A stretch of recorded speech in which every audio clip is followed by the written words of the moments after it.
안녕하세요. 지구촌교회 대학지구 반세요 목사입니다. 에스겔서 바이블 레시피 오신 여러분을 환영합니다. 네, 여러분 예언서, 특별히 에스겔서와 같은 책은 사실 이름만 들어도 굉장히 좀 어렵죠. 또 혹은 이 이름 자체가 두려운 분들이 있을 거예요.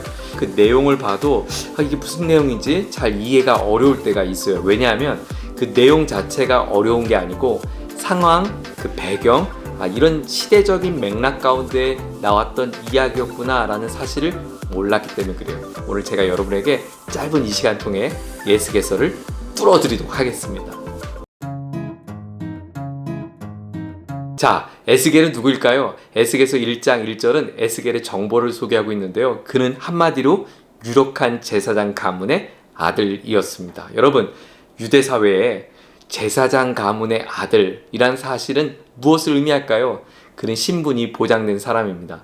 그는 삶이 보장된 삶인 거죠. 우리로 말하면 조금 과장하면 금수저 이렇게 표현할 수 있을까요? 그래서 그의 아버지가 그의 자신의 신앙 고백을 하듯 아들의 이름을 지어준 것 같아요.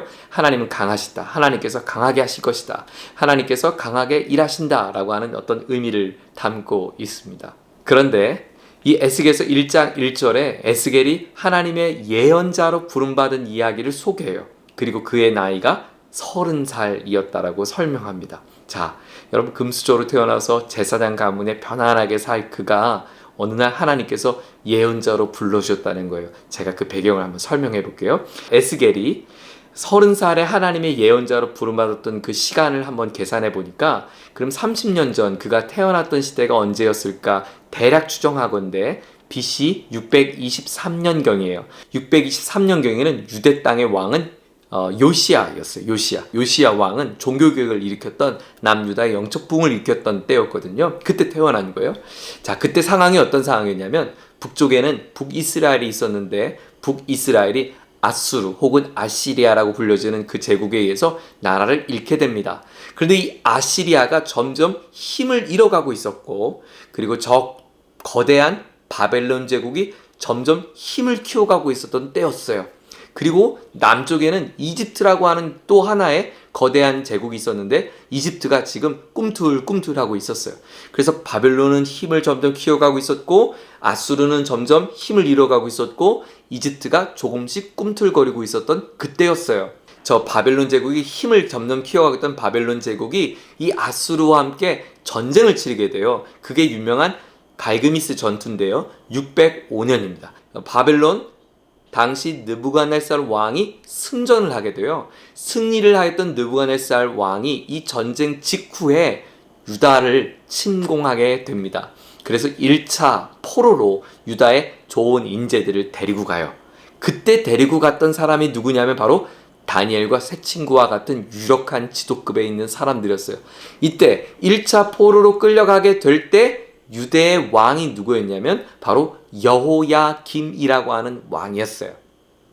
이 여호야김 왕은 이렇게 바벨론에게 지금 우리의 인재들을 빼앗기고 나서 바벨론에게 조공을 바치고 허리를 숙이고 이제 바벨론에게 이제 우리를 잘 도와달라고 굽신하고 있었던 때죠. 그런데 그때 3년이 지난 뒤에 이집트가 꿈틀꿈틀하면서 여호야김한테 우리가 이제 힘을 키워가니까 우리한테 조공을 바치라고 한 거예요. 여러분 1차 포로로 지금 백성들을 잃어갔던 여호야김은 바벨론 제국이 점점 거대하니까 이 나라를 완전히 집어삼키기 전에 바벨론에게 잘 보여야 되는데 여호야김이 여기서 정적 판단을 실수합니다. 그래서 이집트 왕에게 허리를 숙이게 돼요.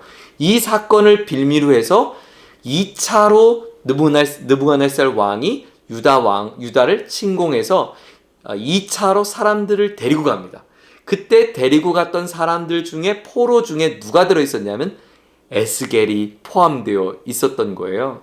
그래서 유대 땅에 태어났던 제사장 가문에 태어났던 에스겔이 이제 포로민이 된 거죠. 그리고 이때 2차 포로민에는 소수의 인재들만 데리고 간 것이 아니라 여호야김의 아들 여호야긴 왕도 포로로 끌려갑니다. 그리고 느부갓네살 왕은 바벨론 왕은 이제 왕을 잃어버린 유대 땅에 꼭두각시 왕을 세워요. 나에게 말 잘 들 것 같은 히드기야를 꼭두각시 왕으로 세우죠. 그런데 이 시드기야 왕 역시 또 정치적 판단에 실수를 해서 바벨론에게 허리를 숙이지 않게 되고 결국 시드기야 왕은 두 눈이 뽑힌 채로 바벨론으로 끌려가는 3차 포로가 되면서 유대의 역사는 이제 종지부를 찍게 됩니다. 그때가 BC 587년 혹은 586년이 됐죠.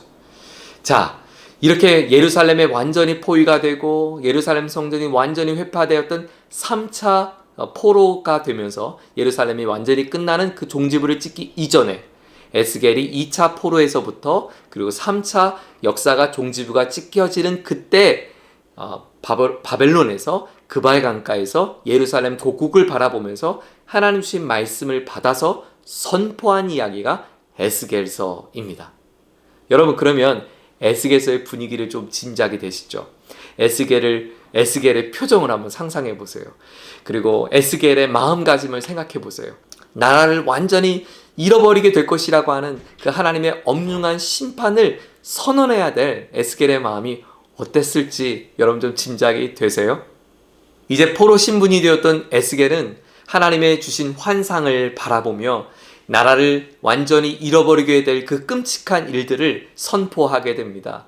그래서 에스겔서의 많은 내용들이요, 달콤한 하나님의 말씀이 보이지가 않아요. 말씀을 묵상하면 묵상할수록 하나님의 심판과 그리고 백성들의 피눈물과 그리고 이런 에스겔의 선포에 대해서 거짓 예언자들이 아니야 우리는 하나님이 다시 회복시킬 것이야, 이런 거짓 예언자들과 싸우는 이야기가 많이 소개되고 있어요. 여러분, 제사장의 아들이었어요. 제사장은 누구죠? 하나님의 성전에서 하나님의 영광을 바라보는 사람이었다면 이제 그는 그발강에서 예언자가 돼서 하나님의 말씀을 통하여 하나님의 영광을 선포하는 사람이 되었습니다.